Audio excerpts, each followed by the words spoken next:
Welcome back mga katambalan, mga hot topic and issue pag-usapan natin. Update po tayo kay Barbie Forteza na kung saan nga po hapon ay naganap nga po ang press con ng horror movie ni Barbie Forteza na P77. Makikita naman po kay Barbie na talaga namang napakaganda ni Barbie nang dumalo nga po sa press con na ipinost naman ni Genre bago pa man ang naganap na press con yung ilang mga photos kung saan ay suot itong si Barbie.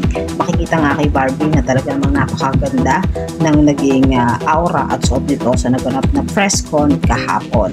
Samantalang matapos nga po ang naganap na press con ay nag-post naman itong si Barbie sa kanyang social media account ng dinner nila ng kanyang mga magulang na magkaroon ng pagkakataon itong si Barbie upang makapag-celebrate ng kanyang birthday kasama nga ang kanyang parents. Samantalang sa latest post nga nitong si Barbie Forteza ay nag-i-invite nga ito kasama ang kanyang team para nga po doon sa pelikula na niya na P77 na ipapalabas na nga po sa July 30. Makikita naman na masaya itong si Barbie Forteza sa naging outcome ng kanyang press con at ng kanyang suot kasama ang kanyang team. Makikita naman ang team nitong si Barbie na full support kay Barbie Forteza para nga po sa movie niya na P77. Magkakaroon din ng premiere night sa July 28 sa SM North Black ng 6 PM. Yan po yung mga update natin kay Barbie ngayon. Kayo mga katambalan, ano ang masasabi nyo?